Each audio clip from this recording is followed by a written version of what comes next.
इस वक्त कहने 50 के अंदर सारे वडेरे सरदार गुंडे बदमाश एक जगह इकट्ठे हो गए। पिंडी घेर के नवाब और खुंडे के सरदार कभी जिंदगी में इकट्ठे नहीं हुए। आज वो सारे इकट्ठे हो गए हैं। सरदार सलीम साहब इतने बड़े आदमी थे और मैं तो बड़ा अच्छा समझता था सरदार साहब को, लेकिन उनके अंदर का बुग़्ज़ भी जाहिर हो गया। कहते हैं और जैसा मर्जी वोट चाह दो मौलवियां ना दो, इसलिए कि अब इन वडेरों को पता है कि कौम अगर दीन के नाम पर खड़ी हो गई तो हमारी सरदारियां खत्म हो जाएंगी।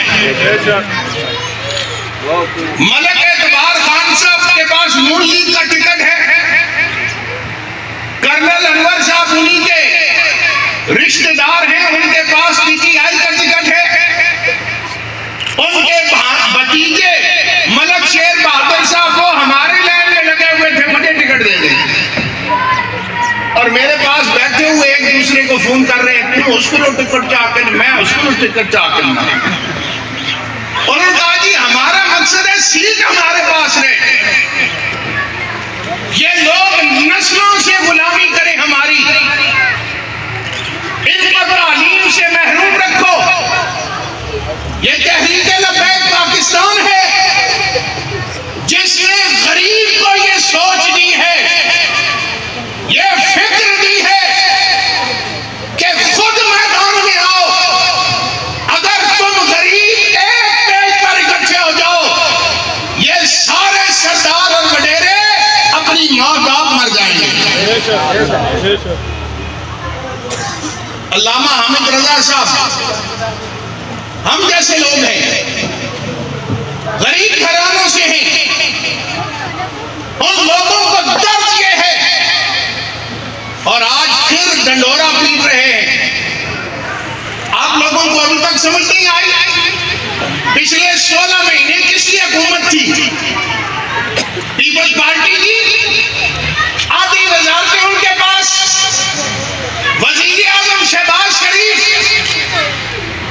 दोनों एक थे, कौम को लूट कर खाया और अब इलेक्शन में फिर एक दूसरे के खिलाफ खड़े और आपको लॉलीपॉप दे रहे हैं कि चौथी बार हमें मौका दो, हम दूध और शहद की नहरें बहा देंगे। जिन्होंने 40 साल में एक ऐसा अस्पताल नहीं बनाया जिसमें इनका अपना इलाज हो सके, वो मजीद 40 साल और कुछ नहीं कर सकता। इनके अपने कारोबार नुकसान में क्यों नहीं जाते? पीआईए नुकसान में जा रहा है या नहीं जा रहा? जा रहा है ना। और एयर ब्लू पैसे कमा रही है या नहीं कमा रही? एयर ब्लू भी पाकिस्तान से उड़ रही है, लेकिन उसको चलाने वाला कौन है? शाहिद खान, साबका वजीर आजम नून लीग का। कौन ये सवाल तो करे कि जनाब पीआईए क्यों नुकसान में है और आपकी प्राइवेट एयरलाइन क्यों मुनाफे में जा रही है? इसलिए कि पीआईए पे पैसा कौम का लग रहा।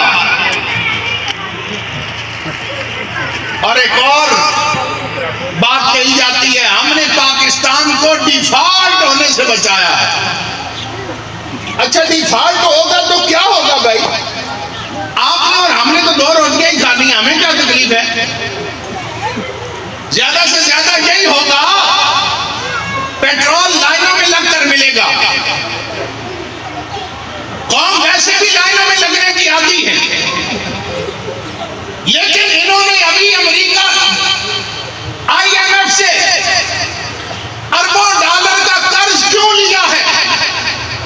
अभी यहां पर इफ्तिखार खान साहब आए थे, मिठू खान साहब, वो कह रहे थे कि हुकूमत ने हमें 25-25 करोड़ देना था, मंजूर तो हमने ही कराया है, लेकिन अब निगरान हुकूमत वो गलियां और सड़कें बनवा रही है।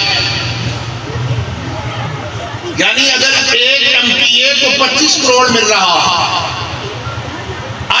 से माल इसलिए लिया गया? आप लोग समझदार हैं, मुझे ये बताएं, एक शख्स उसके पास अपना पैसा ना हो लेकिन वह सूदखोरों से सूद पर 5-10 करोड़ रुपया ले ले, हमारे गांव में बड़ा सा अपना महल बनाए, बड़ी बड़ी गाड़ियां ले ले, खुद भी याशियां मारे, औलाद को भी याशी मरवाए, वो बंदा समझदार होगा या बेवकूफ होगा?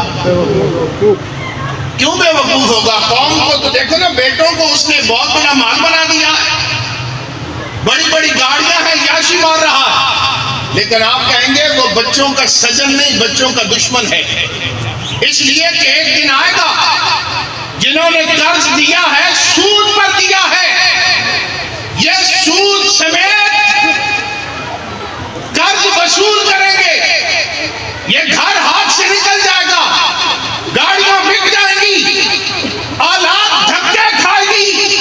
कहते हैं मोटरवे बनाया है, कौन सा कमाल किया है? जितना पैसा मोटरवे के लिए बाहर से कर्जा लाए हो, आधे से ज्यादा तुमने खुद खा लिया।